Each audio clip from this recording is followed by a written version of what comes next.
Eu sou a Thaís Roque e esse é o De Carona na Carreira, um podcast que apresenta as mais incríveis jornadas profissionais, de executivos a celebridades.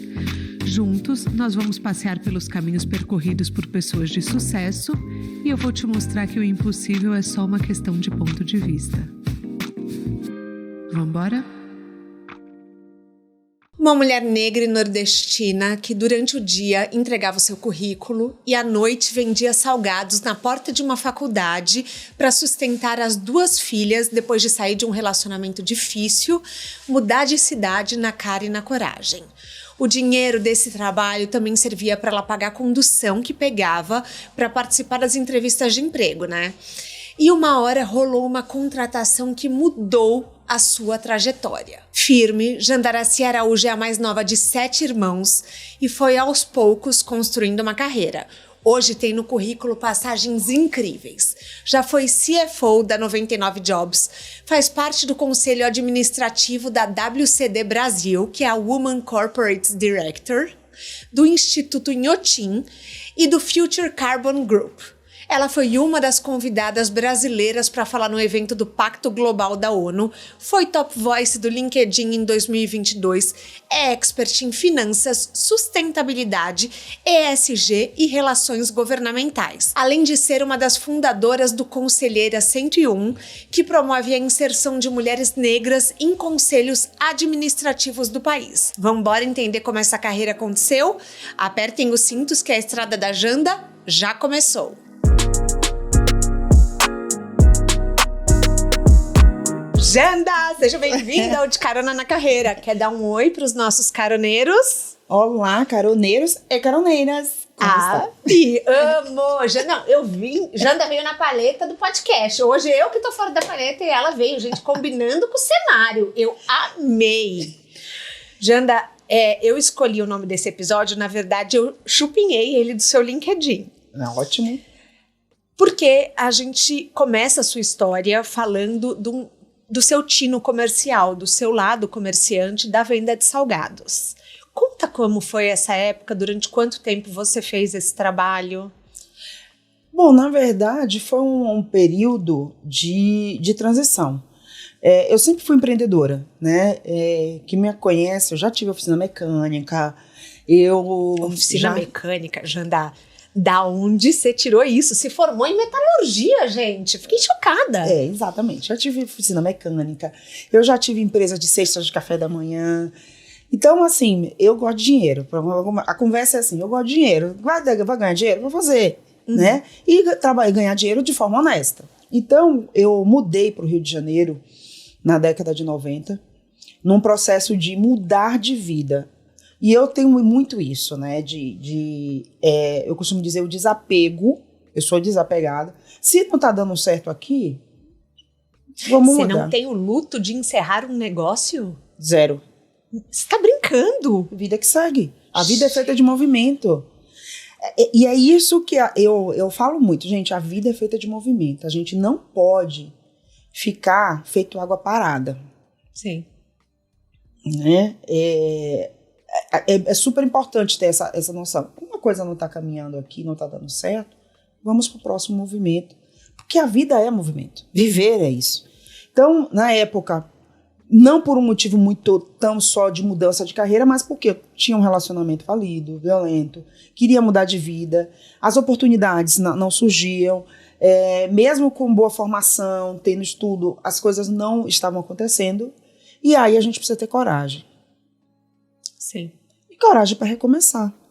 E eu aproveitei essa oportunidade. Eu tinha uma tia que morava no Rio, Nova Iguaçu, especificamente na Rua Balalaica. Nossa, eu lembro até a rua. Bairro da Posse, meu amor. Então, assim, os cariocas que estiverem me ouvindo e as cariocas que conhecem o Rio de Janeiro, sabem o que eu estou falando do bairro da Posse. O que é o bairro da Posse? Né? O que é o bairro da Posse? O bairro da Posse é uma comunidade, é um bairro. Nova Iguaçu é uma cidade da Baixada Fluminense que tem suas questões de violência, né, de dificuldades. E o bairro da Posse, à época, era um bairro, né, que tinha muita violência, que tinha suas dificuldades. Me lembro que a rua que a gente morava tinha bastante barro ainda e tal.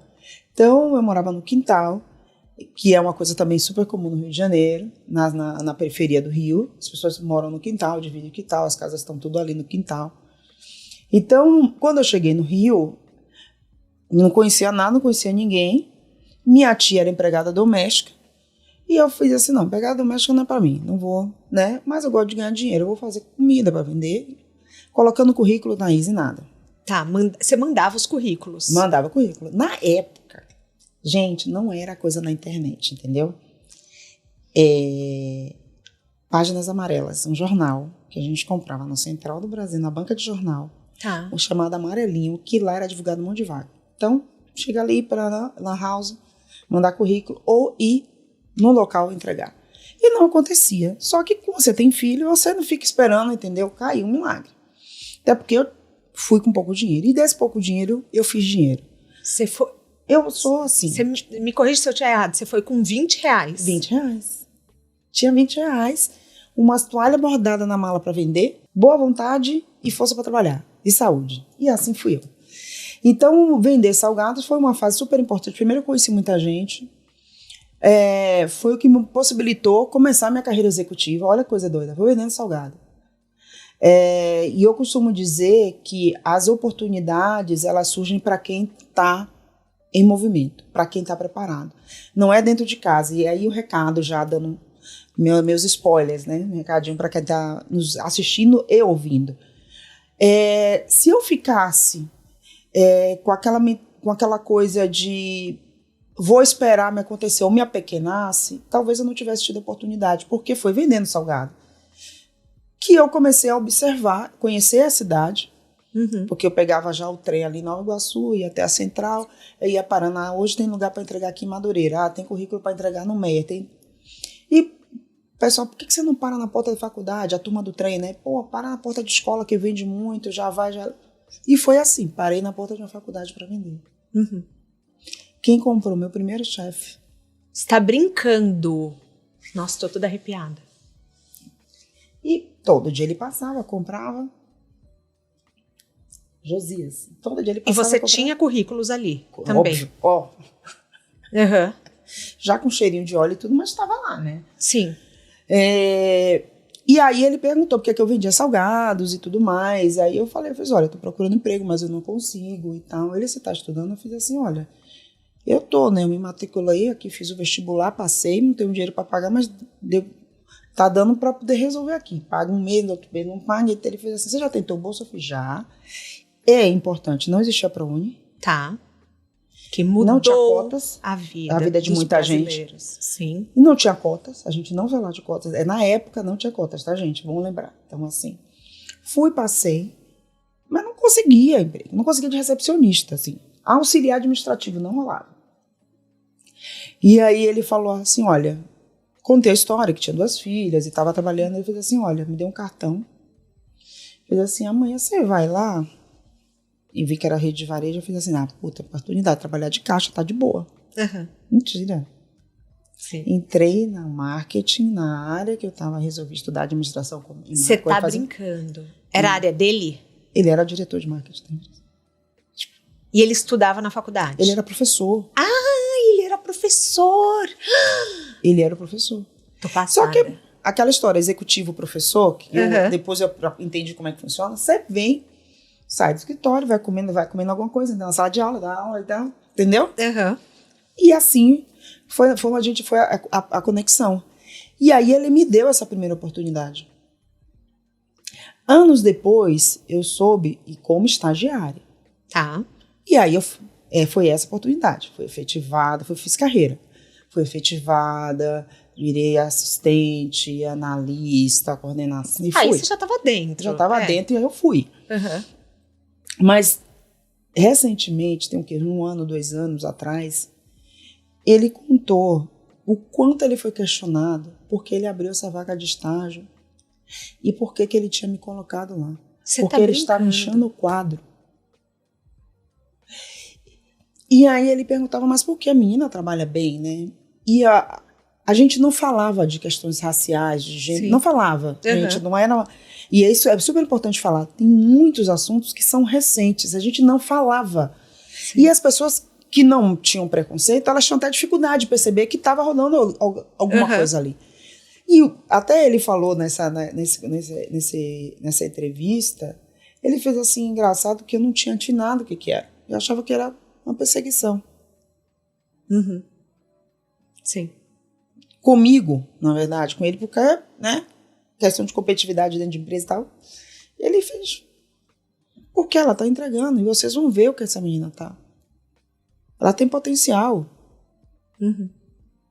E era um salário, gente, de estagiário, né? Salário de estagiário. Mas da época, já começou a ganhar mais do que você ganhava vendendo salgado. Me complementava, continuei ali fazendo. Você continuou vendendo. E detalhe, aí eu arrumei uma oportunidade de fazer pesquisa na rua. Tá.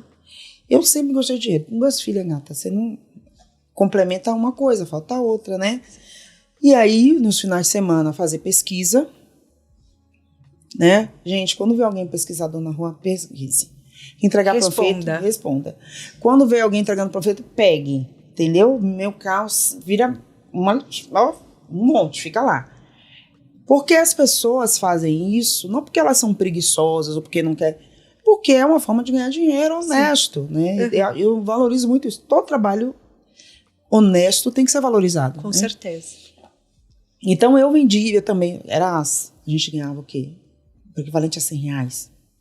Pô, era uma grana, gente. Sim. Entendeu? Naquela época?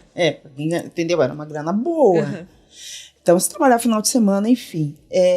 Mas, Thaís, o começo foi esse. E aí, ressalta o poder da oportunidade. E o quanto o olhar empático pode transformar a vida de alguém. Eu acho que, Janda, aqui tem uma coisa que me chama a atenção, a gente está sempre no celular, hoje em dia. Será que ele teria prestado atenção que você estava com um currículo ali? Quanto a gente presta atenção no movimento do outro que está ao nosso lado? Melhor. Não foi isso. Foi perguntar. Se interessar pela história. A gente hoje não cumprimenta as pessoas direito. É verdade. A gente mal e porcamente fala um bom dia, boa tarde e boa noite. Fica assim o tempo inteiro. E assim, quem é você? Você não pergunta o nome. Tem pessoas que não perguntam o nome do garçom. Sim. Esse é um exemplo. E aqueles 2 minutos que ele teve ali, ele perguntou, nossa, todo compra aqui, por que você tá vendendo salgado? De onde você é? Por causa do sotaque, né? Baiano e tal. E começou a conversar, mas por que você tá vendendo salgado? Você é uma menina esperta, fala bem, eu vejo aqui o pessoal comprando, dando risada e tal. Aí eu fiz, olha, não tô vendendo por isso, isso e isso, eu tô buscando emprego. Aí ele nem pediu meu currículo, ele só me deu o cartão e falou que eu fosse procurar no dia seguinte algumas pessoas que iria surgir uma oportunidade. Então, é muito desse olhar pro outro. Sim. É se interessar pela história do outro. As pessoas estão nos escritórios, nas empresas, nas repartições, elas entram nos prédios, elas não olham para as pessoas. É verdade. Elas sequer cumprimentam, se colocam numa posição de superioridade. E aí eu falo porque assim, quem vai se interessar por uma vendedora de salgado? Ou até, eu pergunto, a turma da madrugada aí que sai. Você já imaginou alguém que acorda 4 da manhã que você compra aquele café quentinho? Ela, 5 horas, ela acordou 3, ela dormiu 2, 3 horas. Sim. Pra estar ali vendendo bolo, café. Alguém pergunta qual é a história dessa pessoa? Alguém já se interessou? Então é essa olhar de se interessar por pessoas. Isso aqui é uma conversa de quem gosta de gente de verdade. Quem gosta de gente, pergunta. Quem gosta de gente, fala, você tá bem? Como é que você tá? Cria conexões. Cria conexões. É verdade. Eu fiquei pensando muito que você deve ter tido grandes lições nessa época comerciais. Sim. Iniciativa, simpatia, que mais um vendedor incrível precisa ter? Humildade, verdade. Eu acho incrível essa coisa da verdade.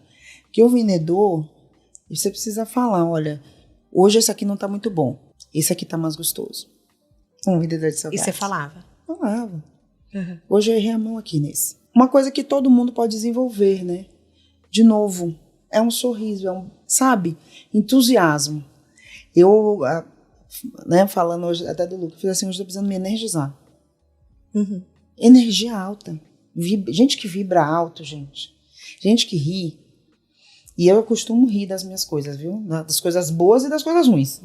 Tipo, de vez em quando dou uma crise de riso, o pessoal tomou Rivotril. Não, é porque você precisa rir das coisas que acontecem também da sua vida.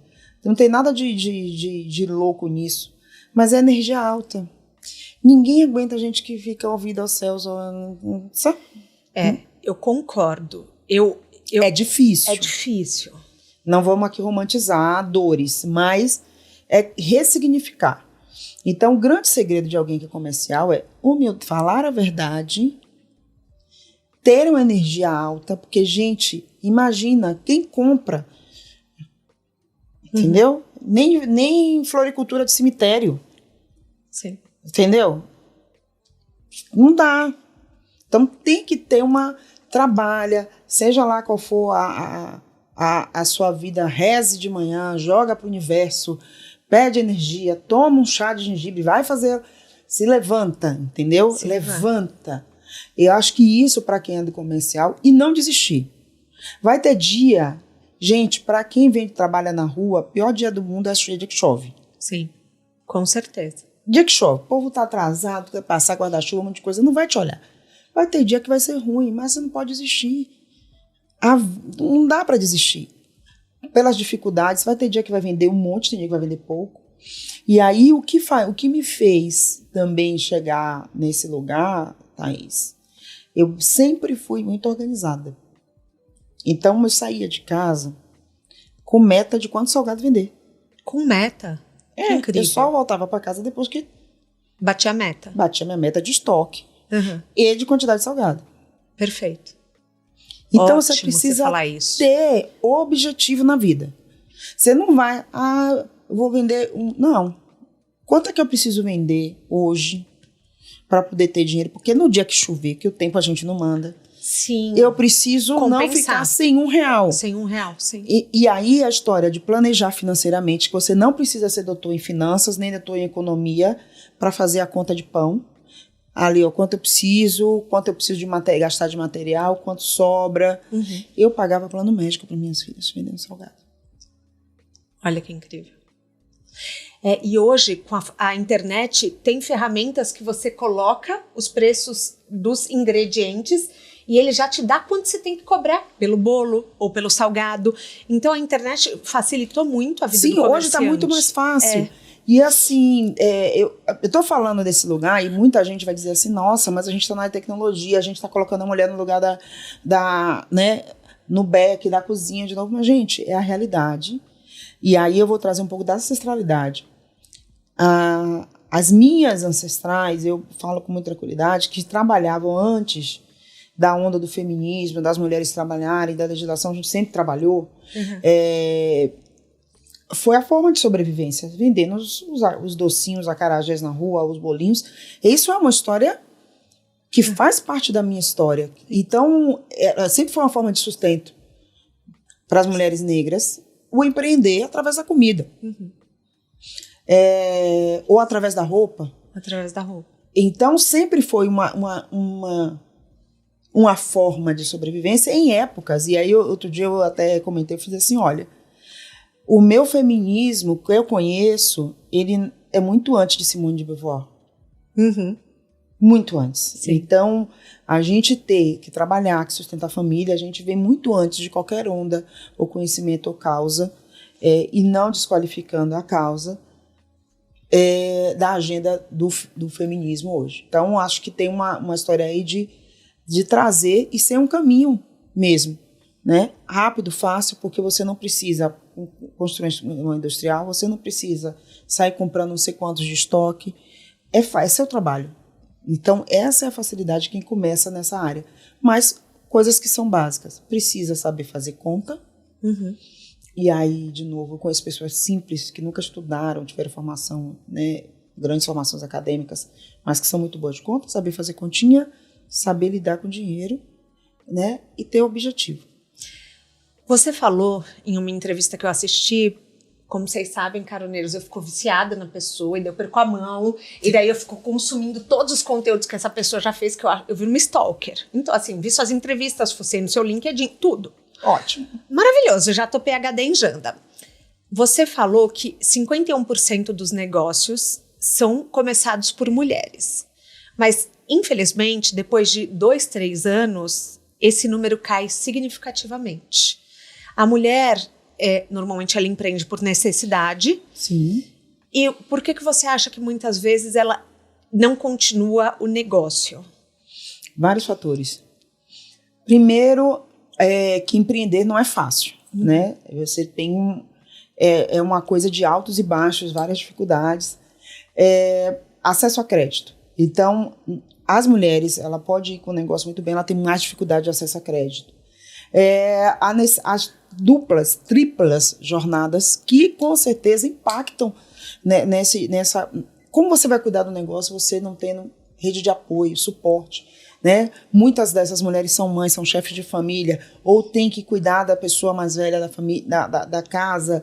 Então, essa quantidade de jornadas faz com que ela também vá sucumbindo. Ela perde a oportunidade de estar fazendo network, de fazer parcerias. Ela não consegue dinheiro no mercado para poder ampliar o negócio. Ela não tem uma rede... Então, assim, tem uma série de fatores que são estruturais, em sua maioria, que fazem com que esses negócios, eles morram mais cedo, né? E é estrutural.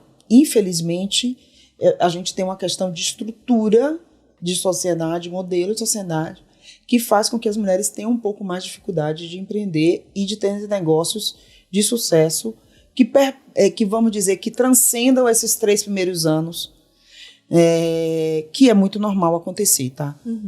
E uma outra coisa que eu costumo falar para quem empreende é o seguinte: essa cultura do sucesso, ela é tóxica. Com certeza. É super tóxica. Com Gente, certeza. não tem zero problemas. Falhar. Zero. Tem nada de errado. Se não deu certo, vai por outro caminho, tá tudo bem. Medo de dizer quebrou. Todo mundo quebra. Recomeça de novo. O Brasil já quebrou, entendeu? Então quem é você para não quebrar? Então tá tudo bem.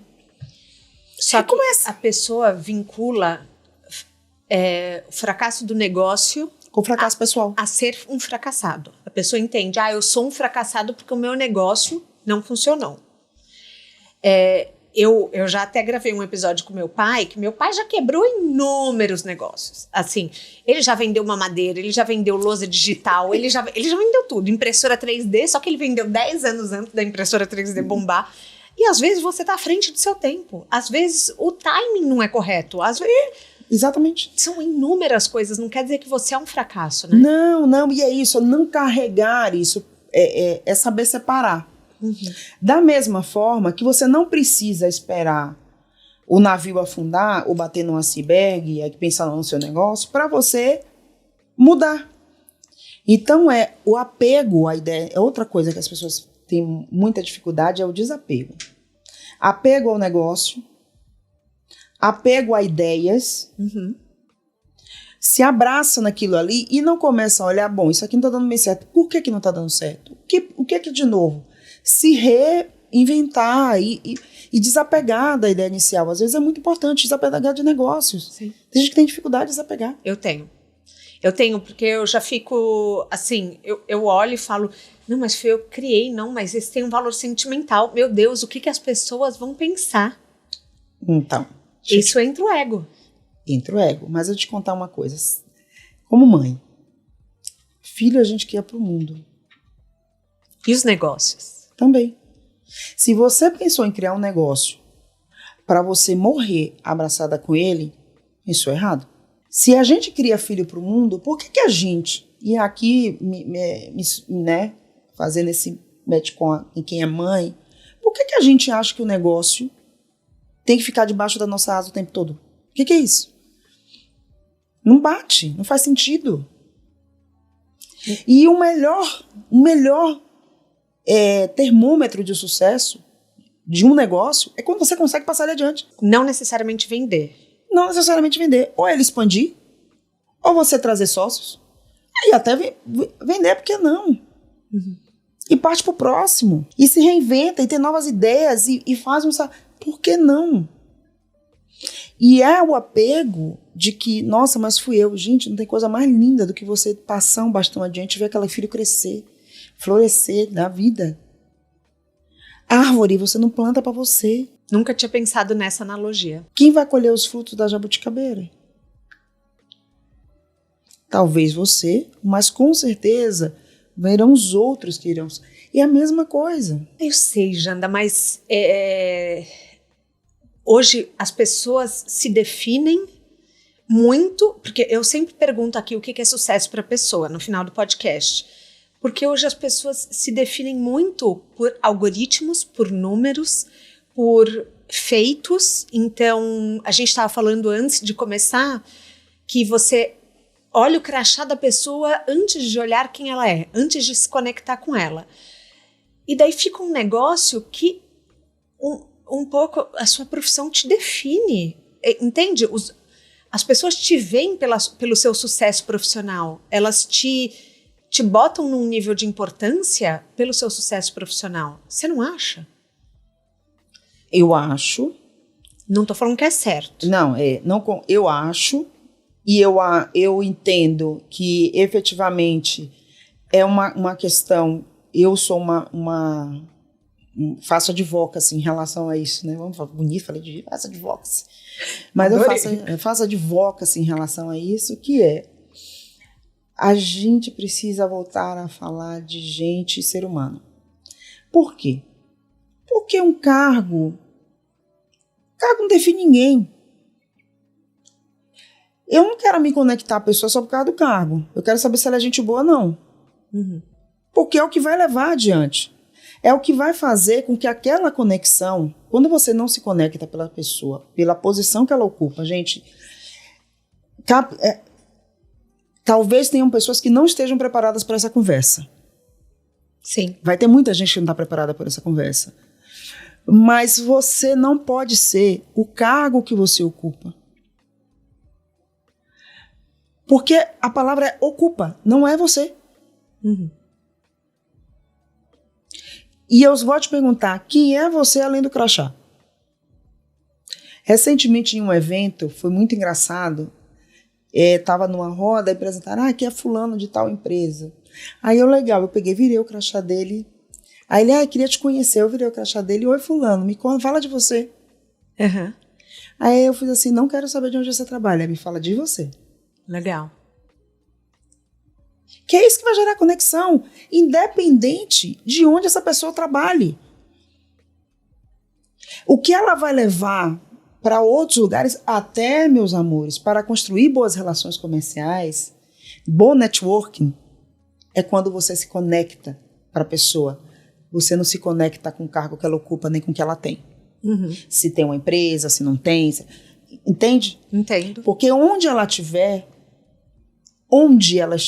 ela vai lembrar, gente, eu era empreendedora e fulano sempre me tratou como se eu fosse a presidente de uma multinacional. Eu era presidente de uma multinacional e deixei de ser e fulano continua conversando comigo, me tratando, procurando saber como eu estou, me convidando. Porque no final do dia a gente vai falar de relações com pessoas. Sim. São as pessoas que estão dentro das organizações, essas pessoas transitam, elas não morrem ali, agarradas a uma cadeira, a um cargo. Então, se a pessoa não consegue entender e se relacionar para além da função que a pessoa ocupa, precisa voltar 2 casas e entender de gente, se reconectar com o ser humano. Uhum. Não se faz relações comerciais com robô. Então, trata com robô.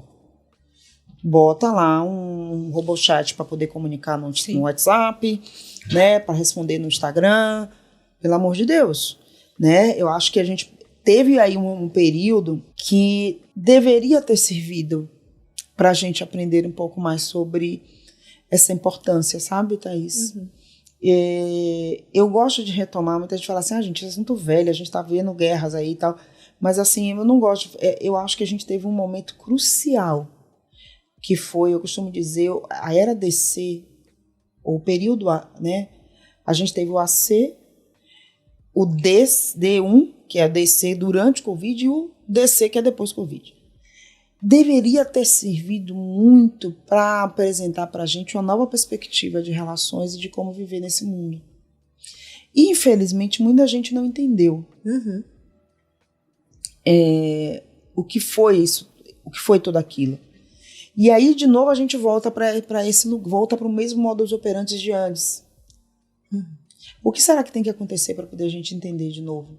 Não, e a gente achou que o mundo ia mudar assim completamente, assim, que as pessoas iam parar de se importar com coisas superficiais. Eu me lembro até hoje, a primeira vez que a China reabriu as lojas, a Louis Vuitton dava volta no quarteirão. Sim. Depois do Covid. Mas é muito cultural deles, né? O consumo, né? Desenfreado. Aqui também, a gente teve vários movimentos, mas assim, não entendeu.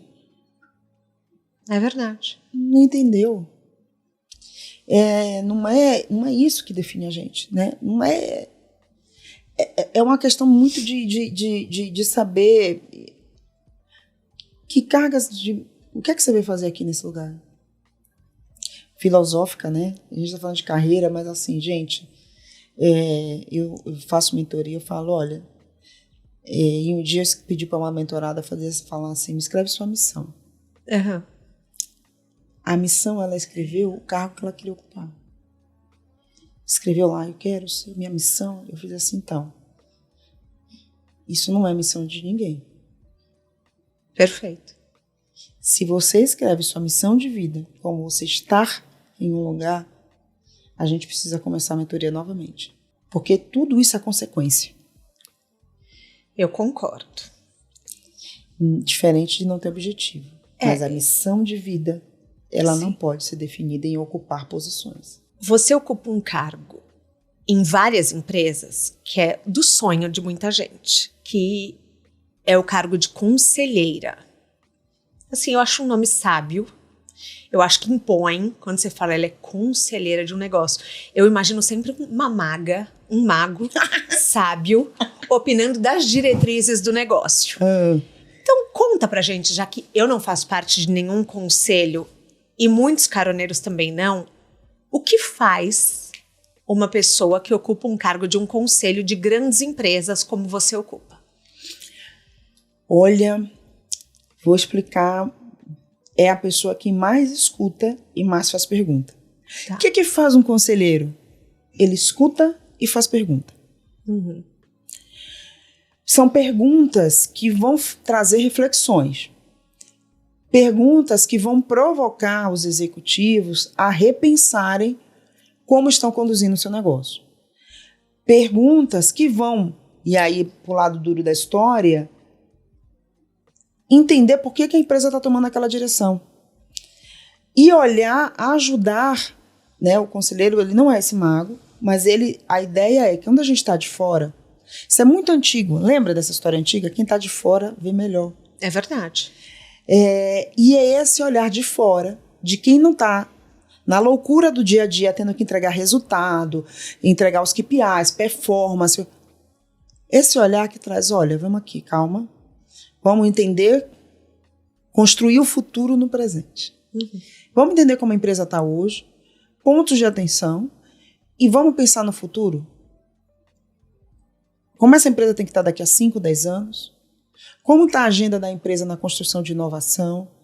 Então, o conselheiro, ele é uma pessoa que está ali para ajudar os executivos a terem esse refresh, esse olhar para fora. Ele não decide nada, ele não toma decisão de nada, ele está ali para dar esse suporte, esse olhar de fora para quem está tocando o dia a dia da empresa.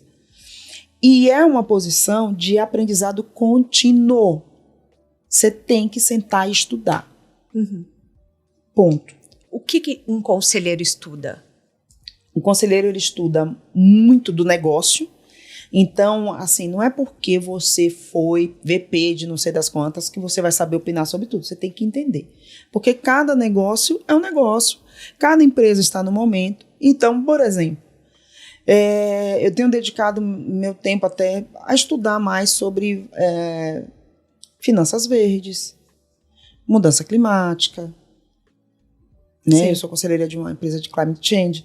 E entender desse mercado, fui estudar, fui entender o que é integridade, quais são as certificações, o que é integridade do mercado de carbono, quais são os modelos de finance, de green finance, o que é que tem acontecendo no mercado. Então você estuda, você precisa estudar para você contribuir, para você fazer a pergunta correta, não ficar perguntando bobagem. Precisa estudar de finanças, né? Porque você tem responsabilidade fiduciária também, se você é de administração fiscal, então você precisa, eu sou conselheira fiscal, e de administração, então você precisa entender disso, porque você precisa olhar uma empresa, onde a gente viu vários escândalos recentemente, você precisa, tem coisa que é muito básica, para mim que minha formação é financeira, eu falo assim, gente, ninguém perguntou isso aqui. Entendi. Né? Então você precisa estudar, então não é uma posição, sabe, como diria, dos deuses romanos que estão lá tomando decisões sobre os réis mortais. Não é. Tem uma coisa de meter a mão na massa para estudar, para entender o negócio, ler relatórios com bastante antecedência, entender como está aquele setor que aquela empresa atua. Então, você tem um tempo preparatório para ir para as reuniões, que é um tempo de qualidade. Por isso que é um trabalho remunerado, né? É um trabalho... Quantas vezes por mês os conselheiros se reúnem? Depende da organização e com o momento, mas geralmente é de 3 em 3 meses, em padrão, mas tem reuniões extraordinárias quando precisa tomar alguma decisão urgente, mais estratégica e obviamente, por formação jurídica, os executivos não precisam do aval do conselho para tomar. Então, tem reuniões extraordinárias, mas você se prepara bastante o tempo inteiro e em vários momentos você tem que estar acompanhando tudo que está acontecendo no mercado. Então, você tem um tempo ali do dia de se dedicar a acompanhar o que está acontecendo no setor. Então, por exemplo, a leitura eu sou assinante de um monte de jornal, internacional e nacional. Eu tenho das 6 da manhã, mais ou menos, eu tenho lá meu horário de meditação, está na minha agenda, inclusive meu horário de meditação, fica na minha agenda alerta todo dia, de 6 a 7. E aí eu entro nos jornais, aí eu vou olhar Bloomberg, e aí eu vou assistir jornal internacional, então eu conecto o New York Times e começo... Todos os dias? Todo dia, tem que olhar o que está acontecendo. Então, se você chega hoje, você vai me ver plugada no Globo News e no celular em outro lugar, dando uma olhada. Fiz propaganda da rede, mas é verdade, tem que saber o que está acontecendo. Você tem que entender. Eu estava olhando, discutindo nos grupos o impacto de guerra. A gente está com 2 guerras acontecendo agora, né? Então, tipo, qual é o cenário, né? Como isso vai impactar? Até o momento, nada. No Brasil, nada. Mas pode ter impacto em quem trabalha com exportação e que tem impacto com empresas que estão na região de conflito ou que dependem de alguma forma disso. Então, tá entendendo que em algum momento pode chegar alguma demanda de alguma empresa que você é conselheiro, que tem uma relação significativa. Você precisa saber o que está acontecendo. Sim. Fazer leitura de cenário. Sim. Então, efetivamente, é uma posição que demanda um lifelong learning efetivo. Então, você tem que estudar. Aprendizado de longo prazo. E contínuo. Todo dia tem que estar estudando, estar antenado o que está acontecendo. Sobre inteligência artificial, tem que estudar sobre inteligência artificial, entender qual é o impacto, tem que conhecer as ferramentas, tem que estar em fóruns disruptivos. Eu sou conselheira na área de cultura, então, assim, eu vou para tudo quanto é exposição. Jura? Você sabia que eu nunca fui no Inhotim? É meu sonho. Juro. Você sabe que você está perdendo um sonho, né? Não, falam que é incrível. É incrível. E a gente é um dos maiores museus, é uma referência no mundo em termos de arte moderna.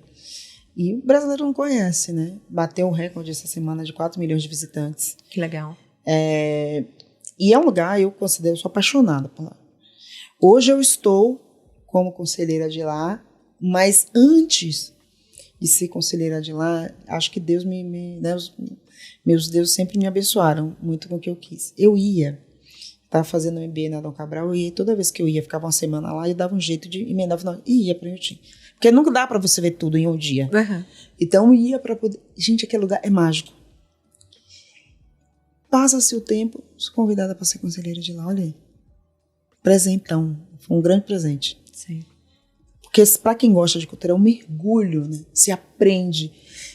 Aí demandou o quê? Estudar economia da arte.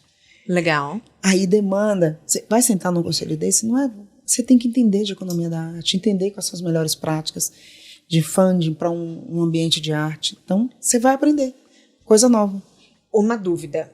A gente se capacita para ser conselheira ou vem o convite antes da capacitação? Porque assim, você está falando, por exemplo, a economia da arte é algo que você precisou estudar depois de ser convidada. Por quê? Porque você não vai para ali para ser especialista em algumas coisas. Tem os especialistas, né? Você tem que entender do negócio. Uhum. Eu senti a necessidade de entender, de estudar mais sobre isso. Porque o conselheiro ele vai lá para olhar as contas, olhar a gestão, acompanhar. Mas você precisa entender do negócio. Então hoje, por exemplo, você pode ser uma pessoa de varejo. Você pode ser convidada para atuar no setor de óleo e gás. Tá. Você vai precisar entender um pouco do setor de óleo e gás. Como está se dando transição energética no mundo. Uhum. Porque a gente vai ter uma mudança grande. Não é mais por uma escolha. Né? A natureza está nos obrigando a fazer essa transição. Então você precisa estudar sobre transição energética. Como é que você vai contribuir com os executivos se você não mergulha naquele setor? Entende? Então você precisa fazer esse mergulho. Por isso que é uma função que você se capacita com as premissas básicas, porque tem normativas, tem riscos, você precisa entender qual é o papel do conselheiro e saber separar. Né? A gente fala que o conselheiro ele tem que ter uma visão de helicóptero, ele tem que saber olhar de cima a organização sem precisar fazer o papel do executivo. Então, você precisa estar estudando para poder estar nesse lugar o tempo inteiro, você se capacita, né? Você entende quais são as agendas, entende como funciona, como é a mediação de conselho, mas você precisa continuar estudando para continuar nessa posição. Sim. Você tem com outras fundadoras, você é uma cofundadora, né, do Conselheira 101, que se tornou um instituto, acho muito legal a gente explicar o que é um instituto, que capacita mulheres negras para entrada em conselho, correto? Ou você só reúne as mulheres que já estão capacitadas? Não. E aí é que tá. Como é que surgiu o Conselheira 101? Né? Lizzie, temos um episódio da Lisiane Lemos aqui, que é uma das cofundadoras. A Lizzie, e tudo começou com a provocação dela, né? Ela que fez uma provocação. Você já era conselheira, né? Já era conselheira. Ela te provocou. Eu já era conselheira e a provocação veio de um programa de diversidade, onde a diversidade, e aí essa história de diversidade considerar só gênero, não tinha uma mulher negra, uma mulher diferente. Era aquele, né, a foto da Dinamarca. Eu lembro, assim, uma coisa assim, Finlândia, sabe? Uhum. E a Lisiane, mas não tem mulher negra preparada para fazer esse curso, para se tornar uma conselheira? Ah, não, só existe 2, 3, citaram os nomes dessas mulheres e a gente não conhece ninguém e tal. Tá bom. A Lisiane foi lá, fez um post, aí manda mensagem: Jana, você que tá, o que é? Aí eu expliquei, eu fiz assim, não, tem sim. Uhum. Como é que é? Eu falei, precisa ter uma histórico profissional, você precisa ter profissional e empreendedor também, tá? Você não precisa estar só no corporativo. Eu vou tirar esse mito, tá? Esse mito. Boa. Eu acho que isso é um mito super importante. Precisa ter sido autoexecutivo, só autoexecutivo pode ser conselheiro? Não. Um empresário, porque a gente tem mania de colocar empreendedor, não sei se você já percebeu isso, como se o empreendedor fosse uma coisa menor, o empresário fosse uma coisa maior. Sim. Tem CNPJ, é empresário, viu? Ponto. Teve CNPJ, é empresário. A diferença é o quanto fatura. Uhum. Se é SA, se é limitada.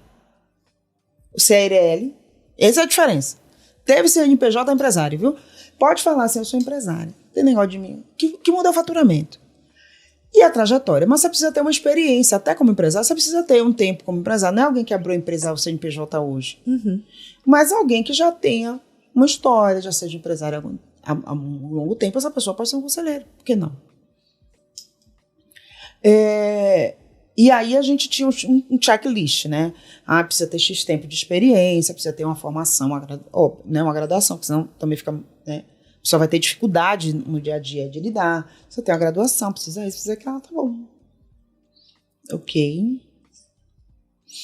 Aí, do nada, a gente não fez muito esforço, não. Quem você conhece a cena negra aqui nessa rede? A gente foi no nosso LinkedIn. De cara, arrumamos 60 pessoas. 60. Sem fazer força. Tipo, só no nosso, assim, fulano aqui, ó, o perfil de fulano. E aí a gente resolveu convidar pessoas que já são conselheiras, que já atuam nessa agenda, formadores, headhunters e tudo mais, para poder ajudar a gente a preparar essas mulheres negras que elas nunca imaginaram estar nessa... Nunca. Uhum. Muitas delas falaram assim, eu? Para ser conselheira, tem certeza? Não, eu já sou muito... Para elas, onde elas estavam, a posição já era muita coisa. E a gente, não, você pode ser, sim. Vem, participa. Eu sou muito grata às primeiras que acreditaram estar com a gente nesse sonho. E criou-se um programa de formação, de preparação e network para essas mulheres. O Conselheira surgiu na pandemia, né? Bom lembrar que foi às 9 se reuniam um dia à noite, uma segunda e uma terça à noite, e criou um programa. Que incrível. Que já está na 4ª turma, que se forma agora, e a gente foi testando a validade do programa, e agora, esse ano, eles tornam instituto, a gente vai fazer instituto, porque a gente precisa olhar um pouquinho para o antes do conselho. Então, a Lisiane é a nossa chairwoman, e aí numa mudança, né, para instituir o conselho, precisa ter as funções e tal.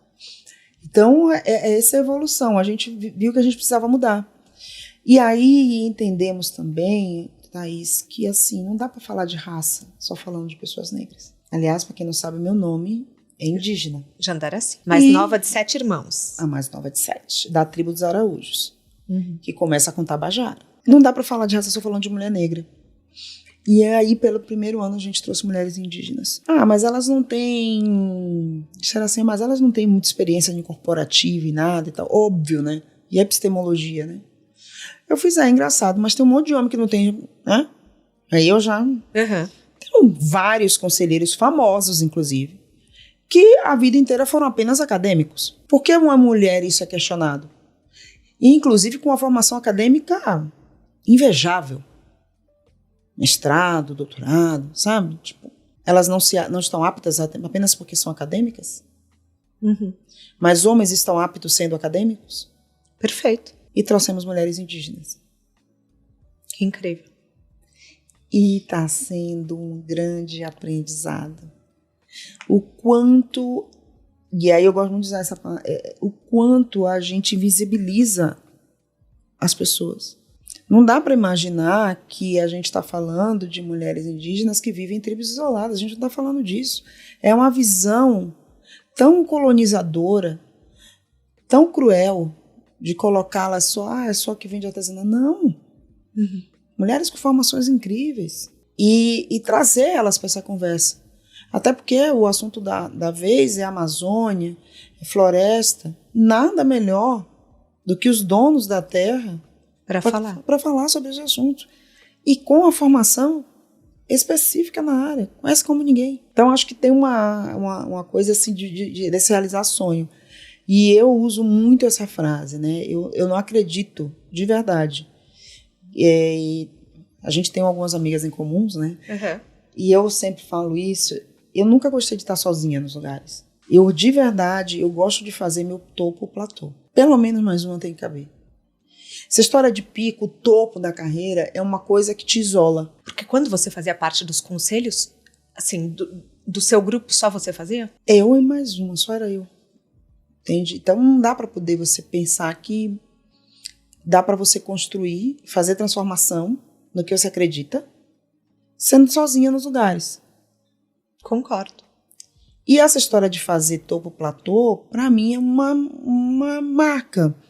Desde quando eu me proponho a mentorar alguma outra jovem, desde quando eu me proponho a participar de programas de aceleração de carreira, porque, gente, tem que caber todo mundo. Até porque se você precisa transitar, Aliás, as pessoas que eu liderei sabem disso, eu sempre gostei de preparar as pessoas para estarem no meu lugar. Porque senão você fica preso, você não transita, você não evolui. Se você é insubstituível, quem fica preso, quem fica algemado é você, não o outro. É verdade. Janda, primeiro, vamos falar suas redes sociais? Sim. Aonde que eu te encontro? Aonde você tá? Fala pra gente seus arrobas, tudo. Gente, difícil. @Jandaracy. Eu amo, porque tipo, Cher, Madonna, @Jandaracy. Tipo, gente, chiquérrimo. Né? Mas assim, com esse nome, olha, te falar, não posso nem fazer nada errado, gente. Me acham em 2 segundos o nome da pessoa. Quanto você conhece? Aliás, eu costumo brincar. Todas que vieram depois é tudo falsificado, entendeu? Tudo vem depois de mim. Todas são mais novas que eu. Os Jandaracis que tem por aí, todas são mais novas que eu. Então, @Jandaracy. No LinkedIn tá Jandaracy Araújo. Que você é top voice lá. Sou top voice. E nos outros é Jandaracy. É só Jandaracy. É simples. É simples. Adoro. É. As minhas redes vocês já sabem, @ThaisRock. O nosso podcast está em todas as plataformas. E uma coisa que eu não falei ainda aqui, agora nós temos de Carona na Carreira 2 vezes por semana. Um é o formato de Carona no Jatinho, que eu conto a história de um empreendedor internacional. E o outro são os nossos bate-papos semanais, que já acontecem há 3 anos por aqui. Então, prestem atenção, eu tô subindo mais um episódio por semana e tende a ser muito, muito divertido. Eu acho que vocês vão gostar. É pra, tipo assim, só dura 30 minutos, tá? É pra ouvir lavando uma louça, no trânsito, bem rapidex. Janda, você já criou e vendeu negócios. Hoje você é conselheira de muitos nomes grandes. O que a gente pode esperar da Janda daqui pra frente? Na Janda, continuar nessa trajetória, ajudando a transformar lugares, fazendo o que eu acredito. Mas sempre cercada de muitas pessoas legais. Eu acho que a Janda, eu conselheira e tudo mais, eu gosto muito da área acadêmica, eu gosto de dar aula, né? Professora também. Então, é isso, uma vida mais leve, eu gosto de aproveitar a vida e fazendo algumas outras coisas diferentes aí, voltando para o meu lado radical. Você tem vontade de abrir um novo negócio? Tô pensando. Legal. Às vezes, vou abrir.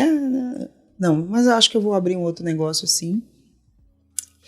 Muito mais para fazer coisas diferentes e reaprender, dar aquela adrenalina que tem um negócio. Adrenalina gostosa.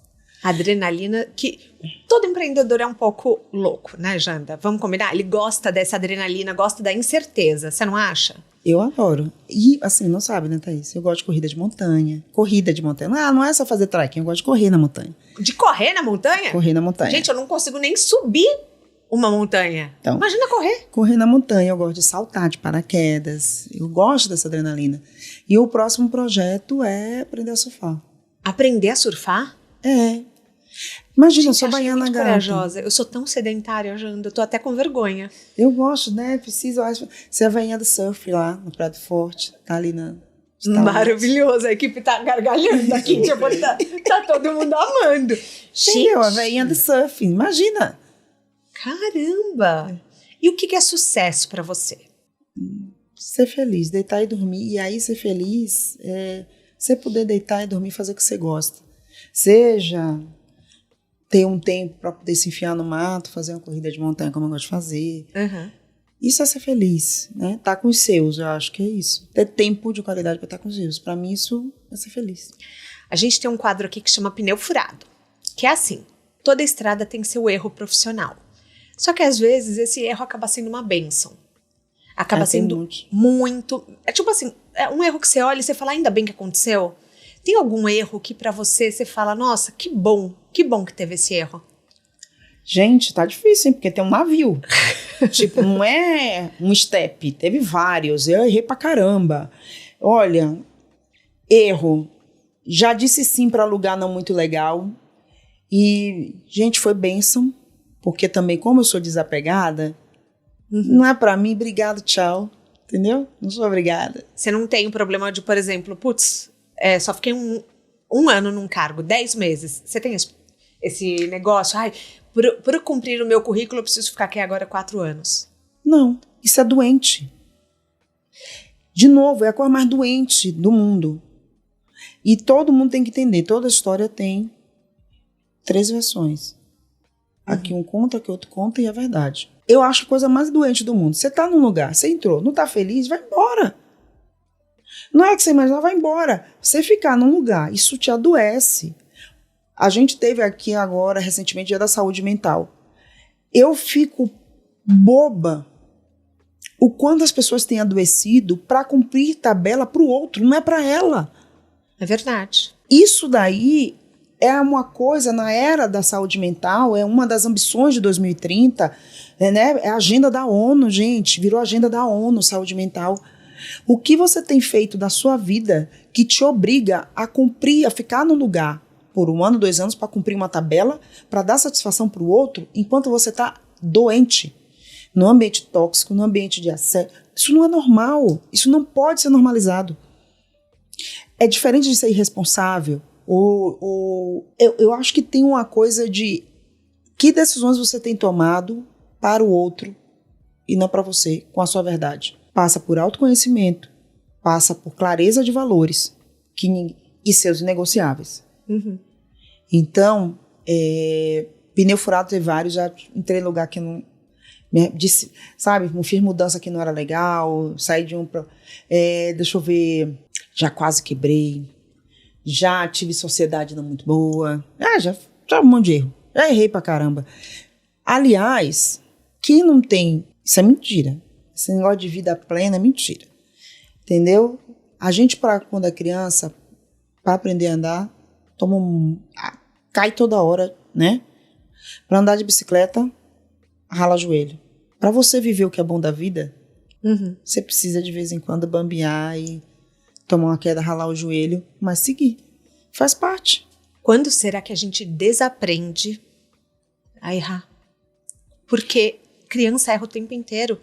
Eu vejo minha filha, por exemplo, botei ela no tênis.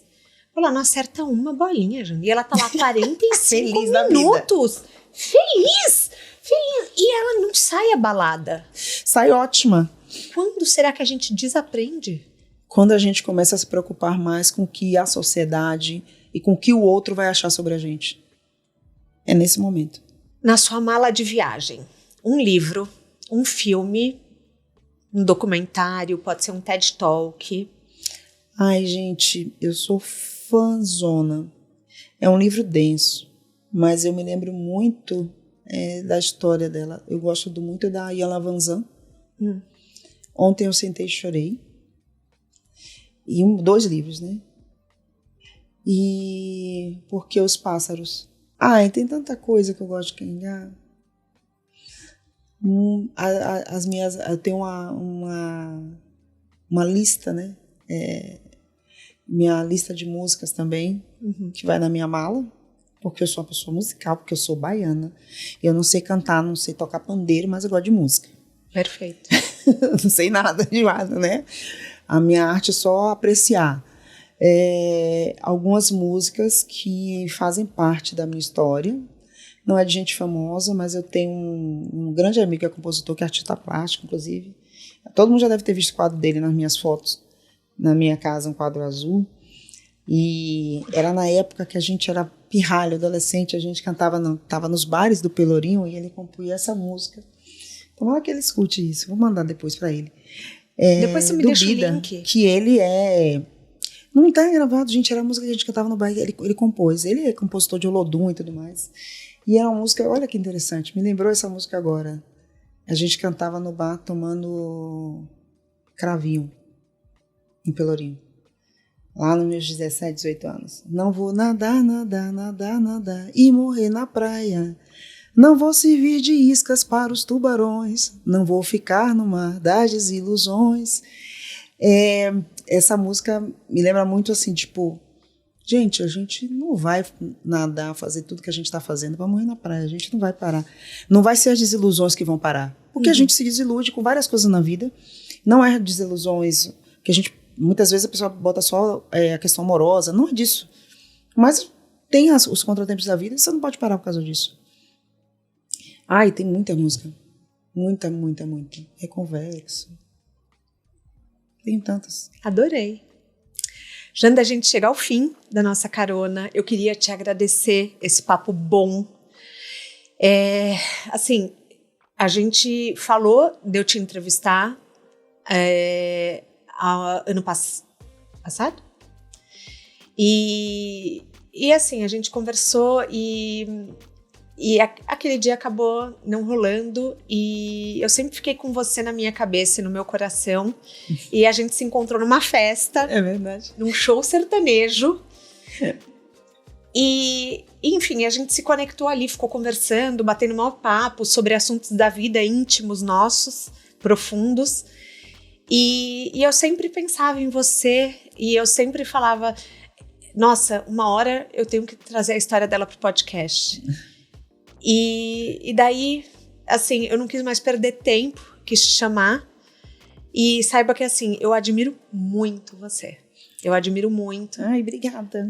Fiquei emocionada. Ai, gente, que emocionada. Não, eu sei que você estava passando por um momento muito íntimo seu quando eu tentei te chamar a primeira vez. E não era a hora, eu sei. Mas eu queria te agradecer por você ter vindo e por você abrir seu coração, esclarecer, mostrar essa mulher de negócios que você é. Obrigada, Thaís. Obrigada. Eu que agradeço mais uma vez pela escuta, por ter respeitado aquele momento de complexo, íntimo, mas faz parte, né? Sim. Como eu acredito que tudo tem um porquê, tá tudo bem. Obrigada por ter vindo. Se você gostou do episódio de hoje, eu recomendo o episódio da Lisiane Lemos, que também é uma cofundadora. Mas eu vou te falar que a Lisiane eu tenho que gravar de novo, porque a carreira dela mudou tanto. Desde que a gente gravou em 2020, não tinha conselheira, ela não trabalhava com política. Enfim, mas fica aí um episódio e Lise volte pra cá. O De Carona na Carreira tem a consultoria de conteúdo do Álvaro Leme, a supervisão do José Newton Fonseca, a sonoplastia e edição do Felipe Dantas e a identidade visual do João Maganin. Todas as dicas que a gente abordou até aqui estão no descritivo da plataforma que você nos escuta. Bora lá no Instagram falar mais sobre o episódio de hoje. A gente volta na próxima semana com mais um De Carona na Carreira. Um beijo grande. Aê!